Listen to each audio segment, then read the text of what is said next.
Lo kalau buka YouTube gue sekarang tuh gadget nih, ini cincin gadget buat tracking, gadget semua gadget.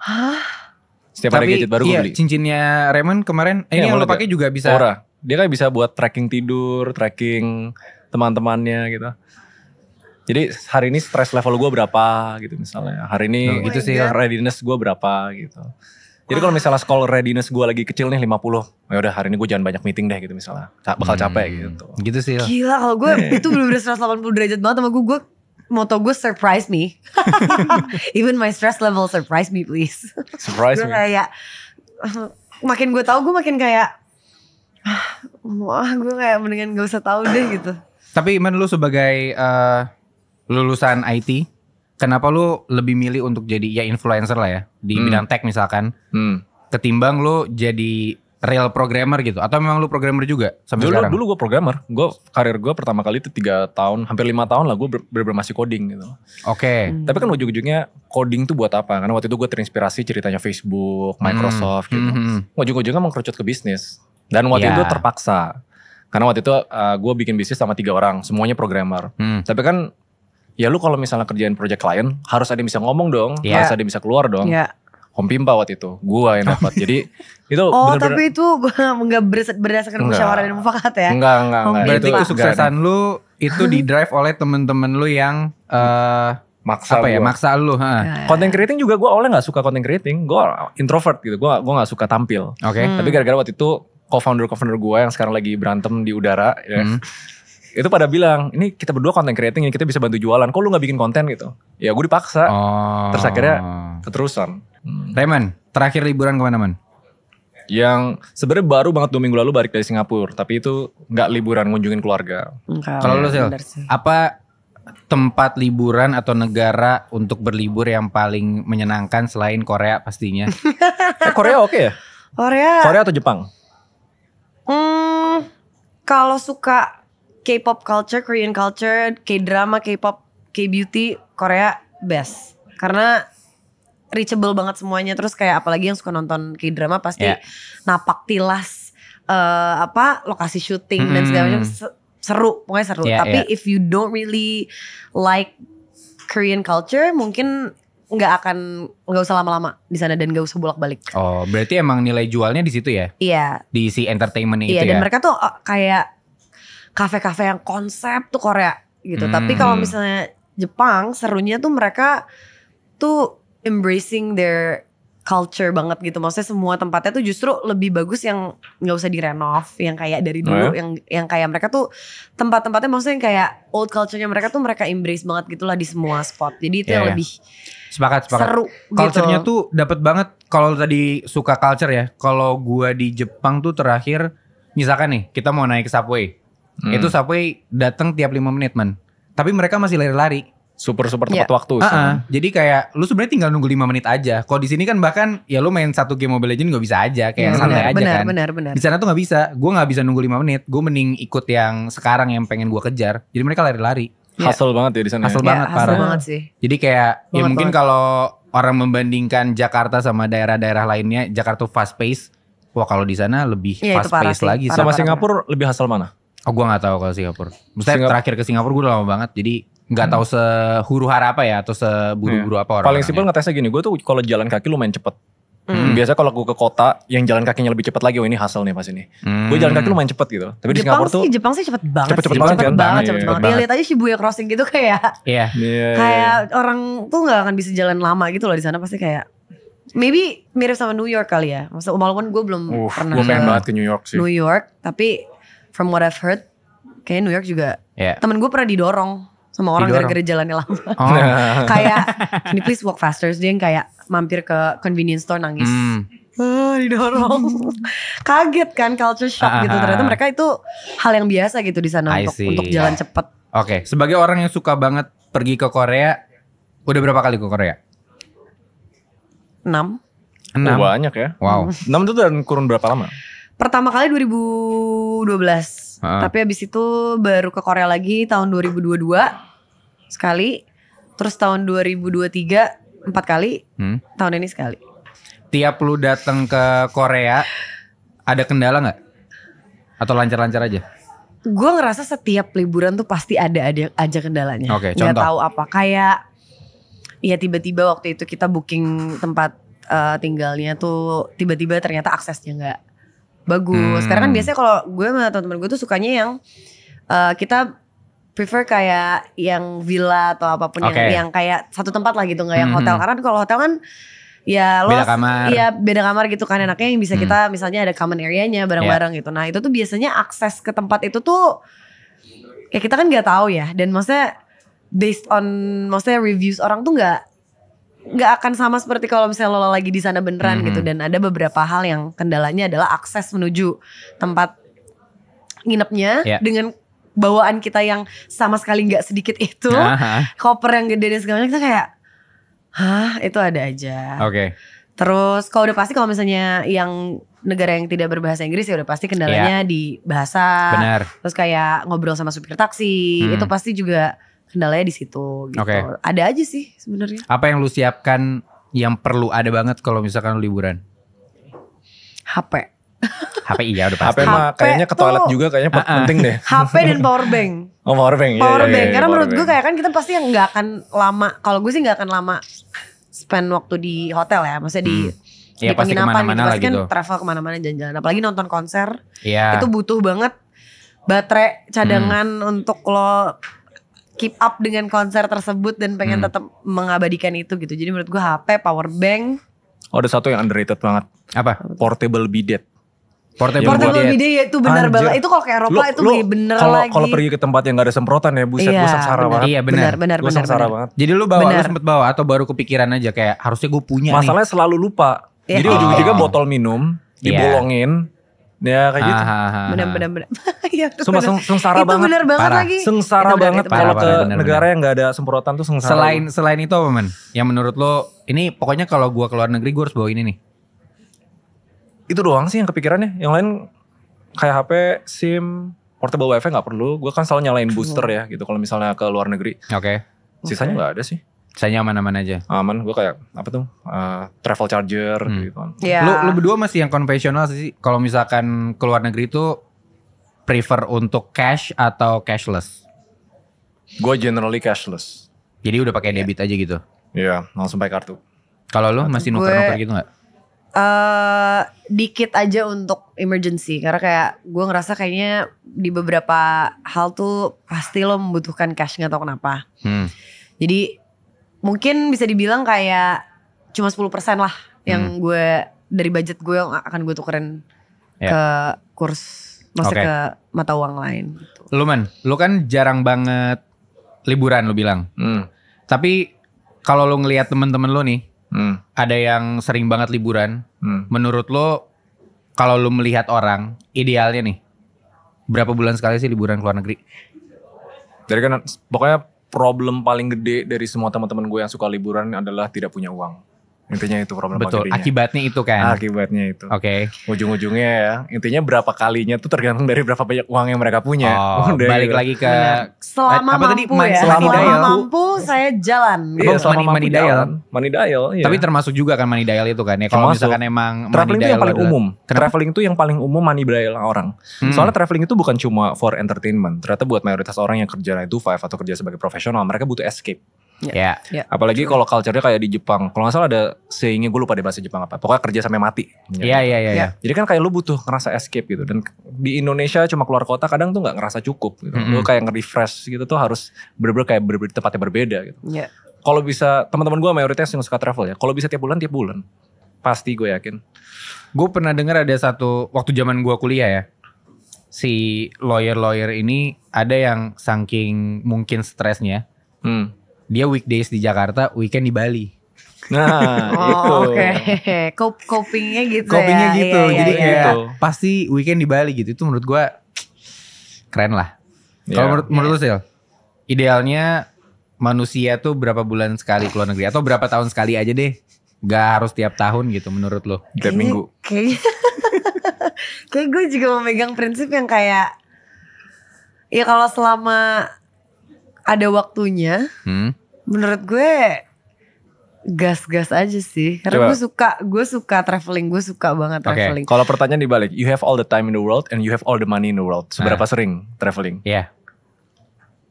Kayak every month. Every month. Not every day. Not every day. Kenapa menurut lo? Untuk lo yang suka banget traveling ya? Tetap capek ya? Iya, pertama capek. Abis itu yang kedua adalah kayak gue ngerasa gue tuh orangnya butuh banget motivasi untuk bekerja. Jadi gue harus ada di tempat yang gue ngerasa termotivasi, which menurut gue di Jakarta sama ini gitu. Jadi gue harus balik ke sini untuk bikin guanya juga nggak terlalu bosan jadinya traveling, karena gue orangnya lumayan, maksudnya gue ya lumayan bosenan lah gitu. Jadi gue harus bikin gue istilahnya ada kepengen banget travelingnya lagi, dengan gue balik dulu ke sini baru gue kayak oke, gue akan pergi lagi. Jadi kayak menurut gue untuk riset tuh penting juga, dan gue nggak mau menghilangkan esensi traveling itu loh. Jadi gue pengen kayak gue traveling karena gue ya emang gue butuh suasana baru, bukan gara-gara gue cuma gara-gara pengen jalan-jalan aja. Berarti strateginya buat bikin orang pengen traveling adalah mengstreskan diri. Gitu. Itu bener sih, ada benernya. Tapi gue juga gue nggak bisa bilang selama ini gue liburan tuh 100% liburan sih sebenarnya. Karena gue selalu liburan tuh gue selalu mau bawa kerjaan. Selalu mau bawa kerjaan. Jadi cara gue mensiasati agar tidak boncos. Gue kalau liburan selalu gue, untungnya maksudnya gue bekerja sebagai, maksudnya gue ada entertainer lah ya, content creator juga. Jadi gue berusaha untuk setiap liburan gue masukin lah kerjaan gue yang bisa gue bawa ke sana gitu. Ya, biar nggak full dari elu gitu ya. Benar. Jadi gue kayak jadi disubsidi nih liburan gue. Lumayan, nih gitu. Ada potongan-potongan diskon gitu lah ya. Caranya begitu. Tapi kalau untuk orang yang pertama kali pengen liburan ke luar negeri, menurut lo dari pengalaman lo ya, hal yang paling penting untuk dipersiapkan atau hal yang penting banget buat diketahui apa? Kalau menurut gue selama traveling, menurut gue ya, maksudnya ini hack yang selama ini juga gue terapkan gitu. Gue tuh selalu memprioritaskan 2-3 hal aja. Jadi misalnya gue pengen, tujuan gue adalah nonton konser, terus gue pengen beli merch K-pop gitu. Maksudnya kalau gue ini ngomongin Korea ya, yang udah pernah gue kesana gitu. Dan gue pengen misalnya lihat, maksudnya sightseeing gitu misalnya gitu. Berarti untuk akomodasi dan segala macam, misalnya untuk penginapan, jadi lo nggak harus spend money di situ. Lo spend money-nya berarti di 3 hal yang lo prioritize. Gitu menurut gue. Karena kalau misalnya lo prioritasin semuanya ya budgetnya akan pasti jadi jauh lebih besar kalau misalnya frekuensinya mau sering.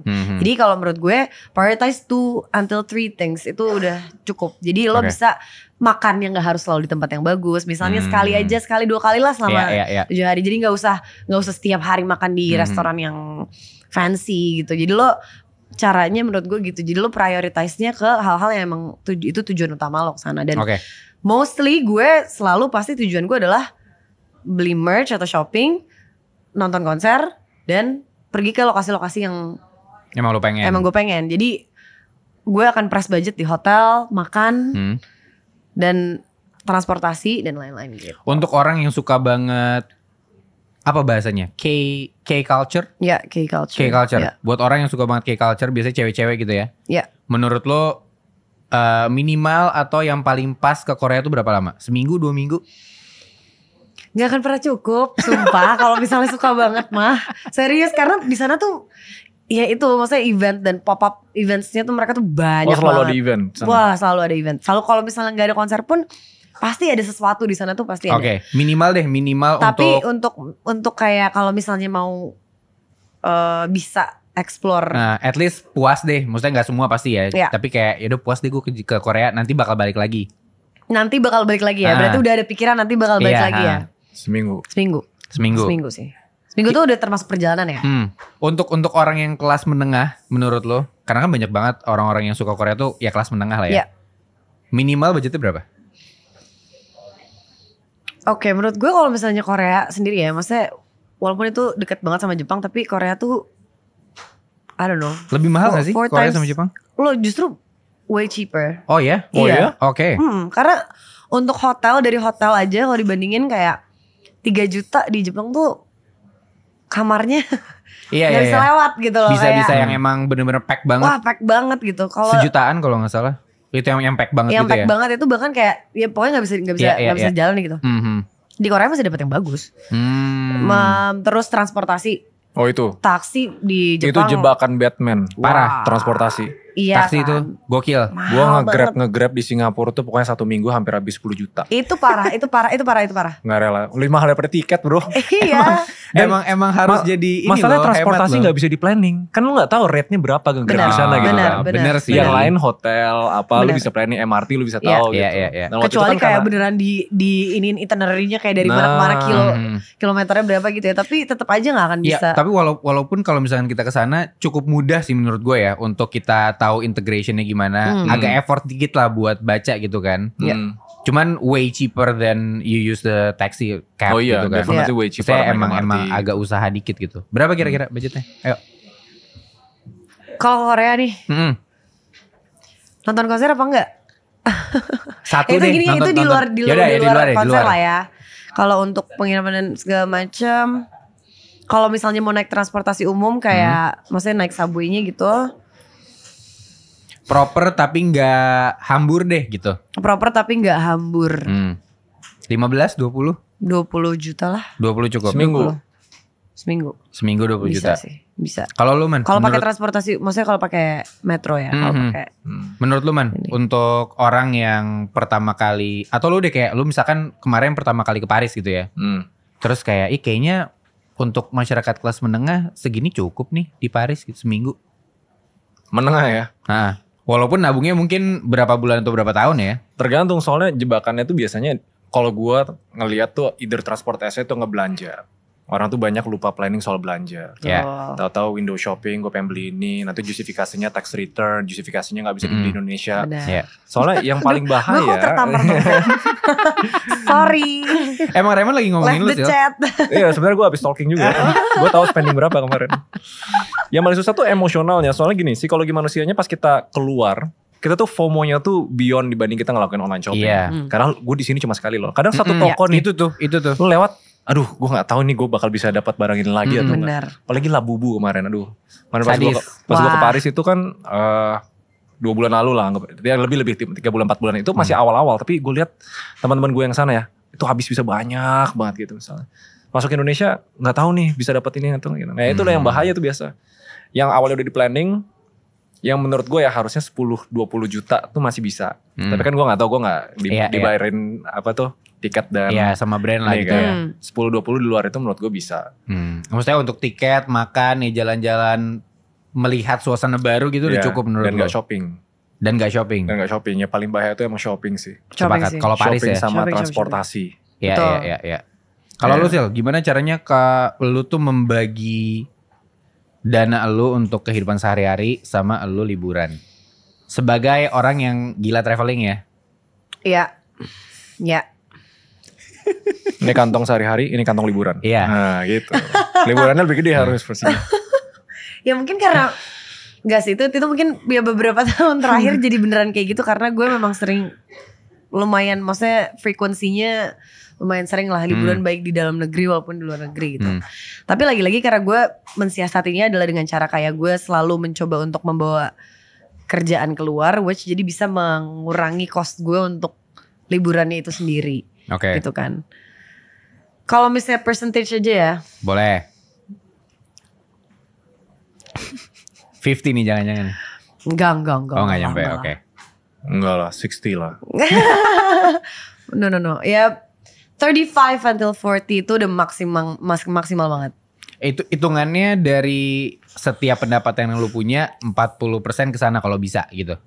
Oh menarik. Itu lumayan gede sih. Lumayan gede. Sih. Karena gue realistically speaking aja dengan frekuensi gue yang kayak gitu. Kalau misalnya gue gak budgetin segitu, gue harus ngapain ya gitu. Kayak kan kita maksudnya ya kalau dapat rezeki liburan dibayarin, maksudnya ada deal dan sama sebuah brand ya. Betul. Ya itu hitungannya bonus lah gitu. Tapi kalau misalnya untuk budgeting sendiri dengan harus beli tiket dan apa sendiri sih ya. Dan kalau mau memuja-muja Opa ini kan harus pakai duit sendiri kan. Oh jelas. Itu deh teman-teman kan? semua pasti K-popers juga ngerti banget rasanya kayak gimana parah. gitu. Kalau lu kan nggak into banget liburan, tapi lu hobi banget game. Lo ada pemisahannya gak tuh? Dana kehidupan sehari-hari sama hobi lo yaitu game gitu. Untungnya gue tuh jadi gini, tergantung. Jadi tiap orang tuh gak bisa pakai saran yang sama. Oke. Kan bilangnya general rule of thumb-nya 20% lah dipakai buat kemauan gitu. General rule of thumb. Tapi itu cuma berlaku di income group tertentu gitu. Oke. Gue walaupun jor-joran, kayaknya setiap bulan tuh gue evaluasi, kayaknya spending gue tuh 20% lah, 20%, 25% untuk kemauan gitu. Tapi lebih sering di bawah daripada itu. Gitu. Jadi kalau buat orang-orang yang teman-teman yang masih tanda kutip budak rupiah, masih berusaha gitu, jangan ngelakuin style evaluatif. Jangan kayak spending baru nanti di itu. Justru harus di pre-planning. Analoginya jangan pasca bayar nih, prabayar aja. Oke. Jadi kalau misalnya entertainment itu kan masuk kebutuhan tersier. Tersier tuh harus ngelewatin kebutuhan-kebutuhan yang lain dulu. Misalnya lu udah nabung buat dana pensiun belum? Lu udah nabung buat dana darurat belum gitu. Kalau misalnya ini belum kepenuhin, kalau bisa ini dikit aja dulu gitu. Si tersiernya itu? Tersiernya harus paling terakhir gitu. Jadi balik lagi tergantung dari income groupnya juga sih. Oke. Cuma mayoritas orang tetap ada bagusnya. Misalnya mau liburan nih. Misalnya di salary 5 sampai 20 juta. Itu biasa planningnya 6 bulan sebelumnya. Kalau gue selalu saranin. Oke. Nah kalau misalkan tadi yang lu bilang si money dial itu. Yang emang bener-bener intangible gitu ya. Itu termasuk ke si 20% tadi menurut lo? Atau enggak? 20% tadi. Kalau menurut lo gak boleh dilebihin sama sekali? Jangan sih kalau bisa sih. Untuk kan, kebaikan ya maksudnya ya? Iya. Soalnya kalau gue ngomong sama mayoritas orang. Pokoknya balik lagi ke prinsip piramida keuangan. Oke. Yang pertama tuh yang harus banget pakem tuh cash flow. Uang masuk, uang keluar. Yang gue paling anti adalah kebutuhan tersier dengan hutang. Gue paling anti hutang konsumtif. Nah temen gue banyak tuh. Misalnya mau traveling, belum gajian, belum apa. Hutang dulu deh, nanti hutangnya dicicil. Nah itu gue big no. Pakai kartu kredit gitu maksudnya? Iya, in a way. Tapi misalnya hutang ke teman 10 juta, hutang kemana 20 juta, itu gue big no. Itu harus di avoid. Itu berarti beneran ada ya? Maksudnya kan banyak tuh orang-orang yang ngomel, iya dia ngutang sama gue tapi pas gue liat di sosmed dia liburan. Itu beneran ada? Nah itu, yang kayak gitu lagi temen. Gue gak temen gue ada loh yang kayak gitu. Temen gue ada loh kayak gitu. Alasannya itu nanti 2 bulan lagi gue dapat bonus gede dari kantor gitu misalnya. Padahal ya uangnya belum ada di tangan. Belum ada di tangan. Iya. Itu. Gue cukup percaya sama hal kayak gitu sih. Dalam artian itu ya, kalau kita belum megang duitnya. Itu berarti bukan duit lo belum gitu punya kan. lu, walaupun harusnya lu udah dapet segitu. Iya, definisi biasanya paling aman kalau mau spending ke entertainment atau kebutuhan tersier. Itu harus masuk kategori uang dingin. Dingin itu kalau misalnya tiba-tiba hilang, hidup lu tuh gak berubah. Hidup lu gak ke-affect. Cicilan lu gak keganggu atau apapun gitu. Secara piramida tadi berarti kebutuhan tersier itu bukan, beda lagi deh, cash flow sama itu tersier spending, ya. Tapi kalau misalkan secara prioritas nih menurut lo yang perlu diutamain dulu apa? Oke tadi cash flow Satu. Habis itu apa? Yang kedua proteksi. The first rule of making money is don't lose money. Yang sering terjadi kalau misalnya gimana, sorry. The first rule of making money is don't lose money. Don't lose money. Iya, lu gak usah mikir make lot of money deh kalau misalnya lu belum ngelindungin keuangan lu pribadi. Oke. Soalnya kan kita banyak unexpected cost living in Jakarta gitu misalnya. Ya harusnya kita transportasi umum tahu-tahu harus naik taksi karena kepepet gitu-gituan. Jadi setelah cash flow-nya aman, masuk harus selalu lebih gede daripada keluar, which ternyata banyak orang yang gitu aja belum tentu loh. Jadi kemakan tabungan terus. Ya dia harus siapin dana darurat.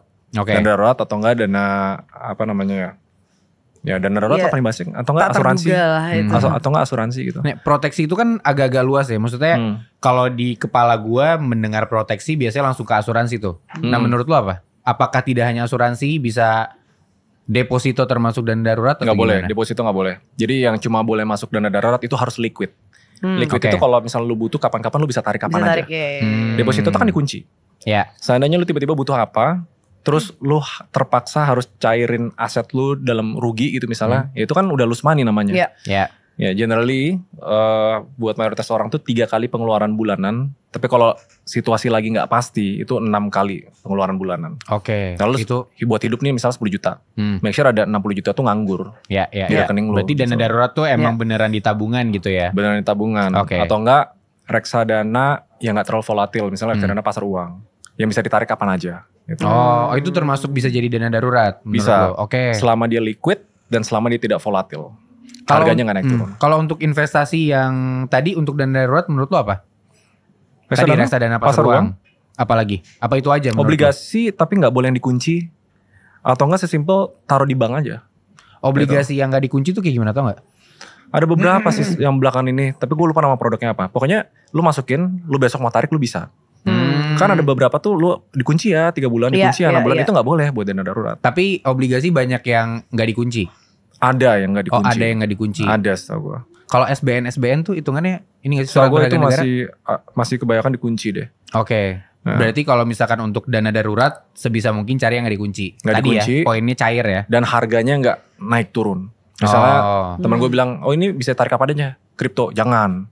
Karena itu harganya terlalu naik turunnya cepet banget. Iya, taruh di emas deh, jangan.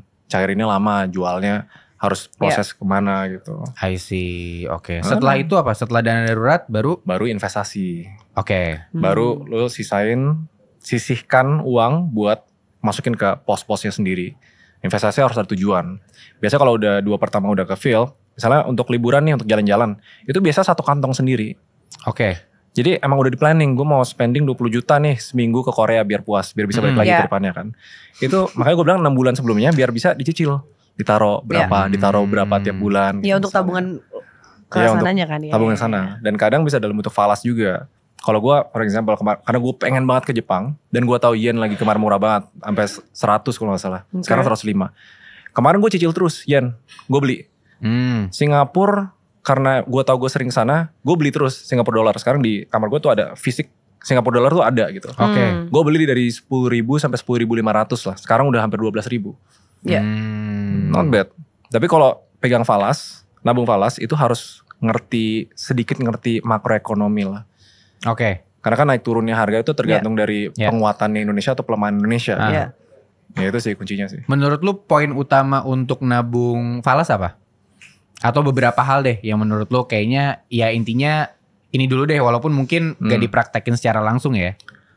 Tergantung tujuannya. Kalau tujuan untuk traveling ya jangan simpan falas yang lo gak mau pergi ke sana gitu. Oke. Kalau Jepang gue pengen banget yen. Kalau Singapura karena ada keluarga di sana gue simpan terus gitu. Tapi harus ngerti juga makroekonominya. Itu yang agak kompleks ya. Jadi misalnya makroekonomi ini kayak maksudnya government di sana kah? Government di sana. Oke. Ya, kan kita nggak tahu Indonesia tuh bakal gimana ya. Di sana pun begitulah maksudnya. Itu hal yang kita nggak bisa kontrol lah gitu kan maksudnya. Tapi kalau ngelihat Singapura gitu misalnya, nah yen bisa menarik nih karena terakhir, agak kompleks sih. Tapi kenapa banyak banget startup di dunia anjlok? Karena kebanyakan tuh ngutang ke bank Jepang. Terus Jepang ikut suku bunga, terus semuanya. Nah itu jadi kayak harusnya orang mulai balikin duit ke Jepang. Oke. Nah itu kan menarik tuh. Jadi beli sekarang menarik gitu. I see. Karena gue juga mau kesana gitu. Itu mungkin agak lebih expert kali ya. Maksudnya untuk effort baca-baca artikel dan segala macam. Tapi poin utama itu ya. Kalau misalkan emang lo pengen nabung falas, tabunglah ke negara yang emang lo pengen datengin gitu ya. Misalnya dulu gue nabung USD. Tapi sekarang gue agak takut. Ngelihat Amerika. Tapi masih banyak sih yang kayak nabungnya tuh USD. Iya masih banyak. USD will forever be strong. Tapi kalau di compare sama yang lain, bisa jadi yang lain lebih kuat. Kayak Singapura tuh udah solid banget menurut gue sih. Dari dulu banget 9.000 gue inget banget. 9.000, 8.000. Sekarang udah 12.000. Oke. Ya karena lu ada keluarga di sana jadi cukup apa ya? Jadi cukup hal yang oke lah buat lo ya untuk nabung dolar Singapura ya. Iya beneficial lah dalam segala aspek. Tapi rewelnya gue pegang cash fisik. Harusnya gue nabung di mana? Di Octomobile. I see. Itu dia boy. Hebat kan, brand friendly. Itu penting banget. Halus banget lagi. Karena memang sudah secara sistem udah oke banget lah pokoknya. Kalau lu Sil, lu biasanya nabung untuk falasnya apakah dari awal atau kayak gue mendekati ke Korea aja deh nanti gue beli nih atau uangnya? Kalau lu gimana? Kalau gue memang gue tuh kalau misalnya nabung tuh sampai detik ini tuh masih caranya konvensional. Misalnya yang kayak buat dana darurat itu ya. Salah satu cara gue adalah gue akan nabung di satu rekening yang gue emang gak akan pegang. Which adalah gue titip ke nyokap gue. Itu masih kayak mau pegang. Jadi kayak gue gak akan bisa sentuh itu gitu. Begitupun dengan misalnya kayak gue kayak tabungan falas gitu tuh gue masih semuanya masih sangat konvensional. Gue pasti kayak masih fisik.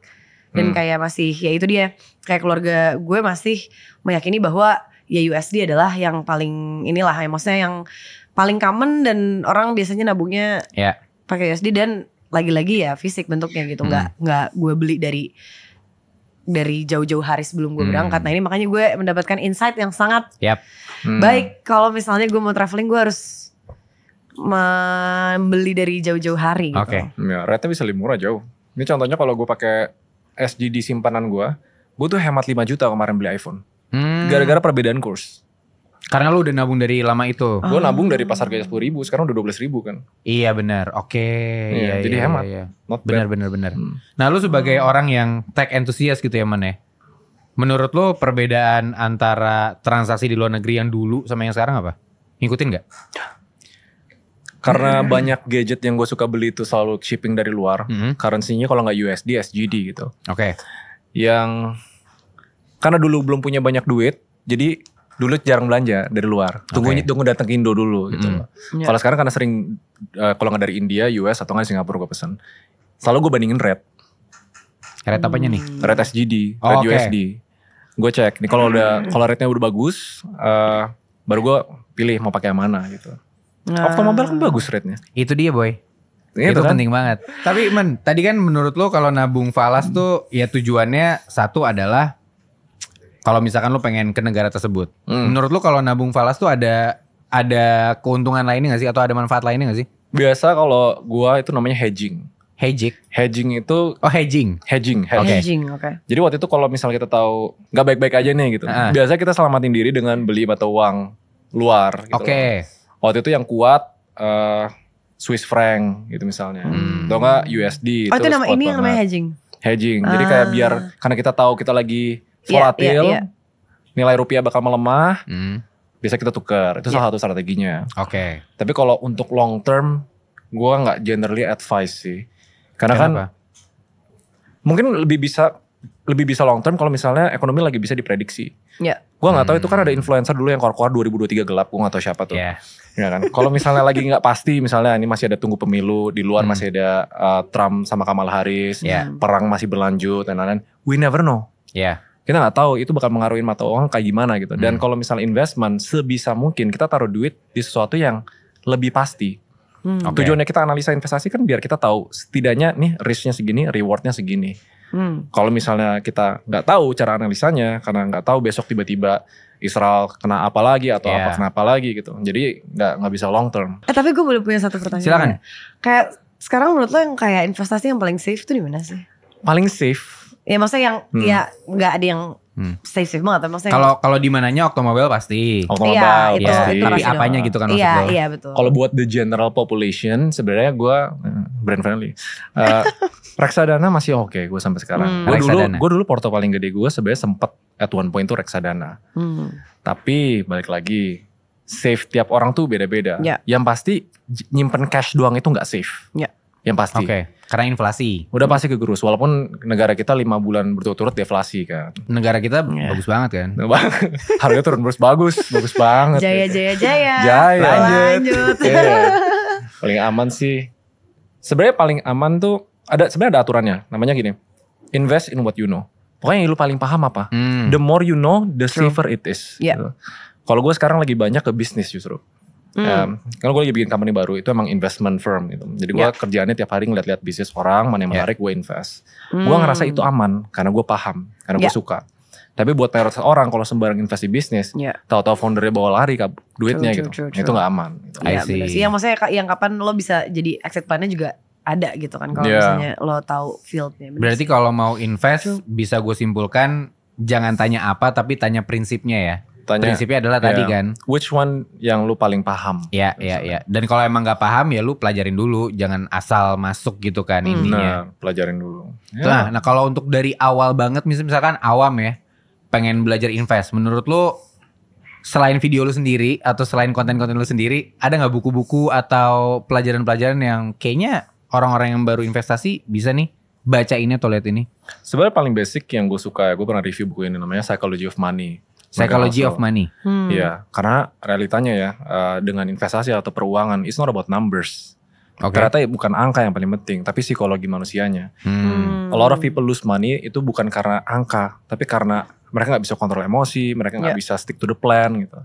Jadi itu menurut gue untuk siapapun entry pointnya baca itu dulu. Baru kalau setiap instrumen itu beda-beda. Nanti kalau untuk reksadana beda, untuk obligasi beda, untuk falas itu beda. Jadi pick your poison aja.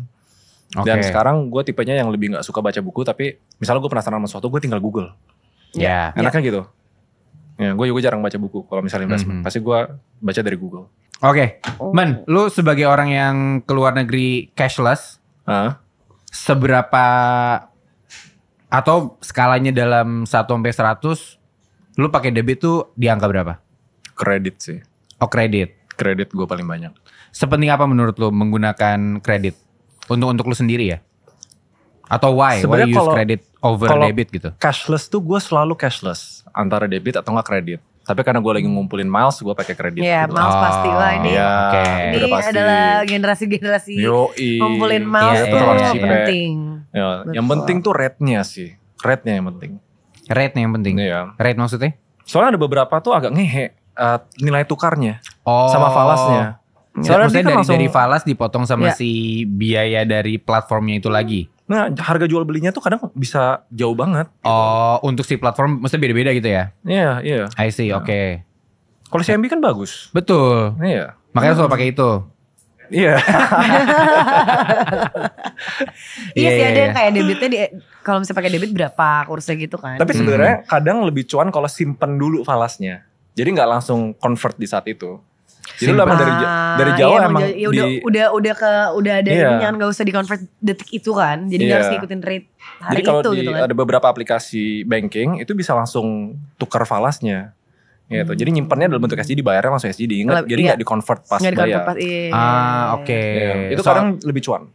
Soalnya kalau gue, walaupun gue sedikit jalan-jalan, tapi emang gue lebih sering menggunakan Octomobile. Karena di Octomobile ini kalau misalkan gue nabung falas, itu ada 15 mata uang. Jadi lumayan variatif. Oke kan? Oke banget. 15 mata uang lumayan kan, walaupun gue ke Jepang misalkan. Jadi nggak perlu nerka-nerka lagi, nggak perlu kayak ini mahal, nggak juga, karena kan udah diterka dari awal kan. Iya, udah diterka dari awal. Gitu. Bener banget teman-teman. Oke, kita ketimbang kita agak-agak panas nih takutnya ya. Kita main games dulu lah. Main games. Ini ada games dari tim kita nih. Coba, judulnya adalah Siapakah Aku gamenya, oke? Ini rebutan jawaban antara Raymond sama Priscil ya. Jadi nanti gua akan ngasih hint-hint, kalian akan jawab gua itu atau sesuatu yang gua sebutkan hint itu adalah apa. Oke. Aku adalah negara yang berawalan huruf F. Orang-orang mengenalku sebagai negara pendidikan. Finlandia? Bukan. Satu hint lagi ya. Bukan, bener, salah. Bener. Oh bener. Keren loh man. Keren, Finlandia. Padahal kan apa? Udah tenang, gue menang ya. Gak ada pembelaan. Dia gak ada pembelaan. Tadi udah mau bela tiba-tiba gak jadi deh. Sil emang udah gak bisa lagi. Iya, gak apa-apa. Masih ada 3 pertanyaan lagi ya. Tenang. Lanjut. Oke. Aku adalah negara yang berawalan huruf J. Bisa jadi ninja, bajak laut, dan punya pintu kemana saja. Ini berarti cepet-cepet angkat tangan aja ya. Kata orang aku jago banget bikin mobil. Siapakah aku? Jepang. Yes. Oke. Itu barusan bener-bener kasih dulu ya man ya. Masih ada 2 lagi. Gue mau jawab Jayapura. Mau Jayapura. Ketiga. Nih ini ada 3 ya. Ntar cepet-cepetan angkat tangan setelah hint ketiga. Hint pertama, aku adalah negara yang berawalan huruf K. Yang kedua, aku tidak punya garis pantai. Yang ketiga, katanya sih nama negaraku kayak nama bunga kematian. Raymond. Kroasia bukan? Kroasia bukan. Bukan. Gue nebak aja, gue sebut yang kaya tuh. Kayak nama bunga. Bunga kematian tapi ya. Bunga kematian. Kalau bunga yang bisa nyanyi, Bunga Citra Lestari. Ting ting ting. Gue gak ngasih bel. Bikin bel tuh pak. Gak apa-apa. Inisiatif bagus. Kamboja bener? Bener, mantap. Apa? Keren. Gara-gara apa? Cuma gara-gara hint terakhirnya. Bunga ya? Kematian. Iya, bunga kematian. Jadi bunga hurufnya K apa ya? Kenapa gue kepikiran Kroasia ya? Kalau Kanada daun ya? Iya. Kanada daunnya, oke. Terakhir, ada 3 hint. Aku adalah negara yang berawalan huruf A, Alpha. Tahun 2001, aku bangkrut. Tapi, aku punya Messi. Argentina, pernah gue liput ini. Pernah lu liput? Kenapa? Wow. Ya, liput gimana sebagai maksudnya? negara yang Yang pernah gue liput pokoknya. Agak bahaya ya. Oke. Sip.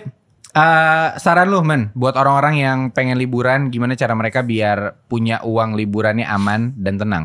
Selain dari nebeng teman. Ya. Dan selain punya Octomobile pastinya. Oh iya. Pertama harus punya Octomobile dulu. Ya. Terus di planning dari jauh hari. Di planning dari jauh hari. Karena yang paling bahaya biasanya buat mayoritas orang ya tentang keuangan mereka adalah unexpected spending. Unexpected spending, yes. Iya, spending yang lu tiba-tiba keluar secara tiba-tiba dan ngeracokin semua flow-nya gitu. Karena kalau misalnya finance, sebisa mungkin tuh sepredictable mungkin. Oke. Jadi kalau misalnya lu tahu nih, lu tipe orang yang datang bisa tiba-tiba spend banyak. Jadi siapin gitu, misalnya 20 juta nih. Awalnya 12 juta, tapi lu tahu lu bakal kemakan FOMO. Sisain 8 juta yang tidak terduga. Ya. Tapi itu harus di planning dari awal. Oke, berarti total 20, selama 6 bulan gue siap nabung buat 20 itu.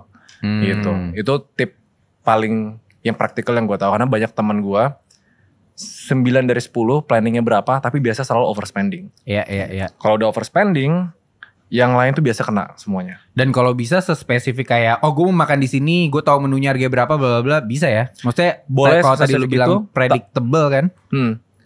Kalau bisa sespesifik mungkin sih, sespesifik mungkin. Tapi kalau enggak dibikin ballpark aja, misalnya sehari budget makan berapa, sehari budget transportasi berapa. Ya. Even yang tak terduganya juga kalau bisa dibatasin dibikin juga, ya dibatasin juga. Ya tadi ya si kolam untuk tidak terduga itu ya. Kalau menurut lu Sil, selain apa yang dibilang Reman? Ya itu sih, maksudnya ya lagi-lagi ya know yourself, know your limit juga. Dan menurut gue ya kurang-kurangin impulsif aja sih. Kurang-kurangin impulsif. Kalau misalnya emang lo pengen traveling, ya budget lo untuk yang ekstra di sini ya dikurangin lah, karena menurut gue itu bisa lo tumpuk sampai nanti lo traveling kok lo juga bisa maksudnya mendapatkan apa yang lo mau, which misalnya lo pengen leisure time itu bisa lo dapetin nanti pas traveling. Jadi di sini pas lo lagi kerja dan maksudnya lagi kehidupan sehari-hari lo ya lo nggak usah spend terlalu banyak gitu.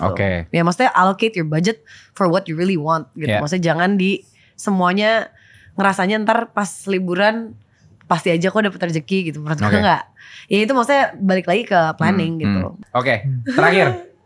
Reman, kalau misalkan bukan kalau misalkan, apa yang pengen lu sampaikan ke diri lu di masa lalu dari diri lu yang sekarang? Kalau lu bisa ngomong. Jujur ya, jangan terlalu pelit sebenarnya. Kayak semua orang tuh ngasih saran kan frugal living, kayak selalu pepetin semuanya dan lain-lain. Ternyata banyak hal-hal yang kita nggak tahu itu bakal jadi something fruitful atau enggak. Sesimpel traktir teman, sesimpel even travel loh. Travel tuh kayak lu dapat perspektif baru, lu bisa ketemu orang baru. Kayak kemarin gue jadi pembicara di Kalimantan, treat someone dinner, habis itu ternyata bisa jadi business partner baru gitu, potential. Jangan terlalu pelit. Tapi intinya frugal living itu not for everyone. Tapi kalau kita bisa spending yang justifiable, misalnya untuk relationship, untuk apa, actually spend, it's okay to spend. Karena dulu gue frugal banget. Gue hitung banget semuanya. Lu pengen bilang ke diri lu sendiri, jangan sepelit itu, jangan sehemat itu. Ya, karena nggak semua di dunia ini tuh transaksional. Menarik. Ya kan, lo kalau misalnya relationship sama orang itu kadang yang butuh genuine aja. Tapi jangan sampai keterusan kayak temen gue tuh, dia budgetin 40% income dia buat networking gitu misalnya. Menurut gue itu agak too much. Jadi tiap orang bisa nakar sendirilah gitu. Takutnya kalau dipatokin kayak gitu, dipaksa-paksa networkingnya gitu maksud lo. Takutnya nggak emang fruitful gitu ya networkingnya. Harus tahu kapasitas diri juga lah. Gitu. Jangan kita paksain harus traktir terus juga gitu. Ya. Lo Sil, apa yang pengen lo sampaikan ke diri lo di masa lalu? Menurut gue ini bisa gue sampaikan di masa lalu dan sekarang.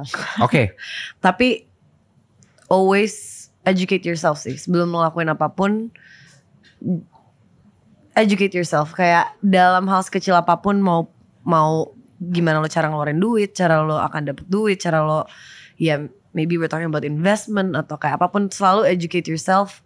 Dan apa ya,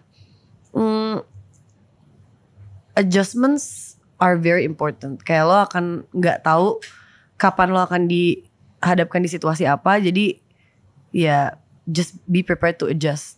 gitu. Oke. Jangan cuma ya this world itu nggak revolve around you doang gitu. Yep. Maksudnya jadi dan nggak ada adjustments sebuah are very kepastian, right gitu. Jadi nggak semuanya kaku. tapi ya to be able to have apa ya, the urge to learn, menurut gue itu bisa, it can bring you to places gitu menurut gue. Oke. Dan buat lo juga hari gini gak cuma lo yang kerja, tapi duit lo juga harus kerja. Yuk get well soon.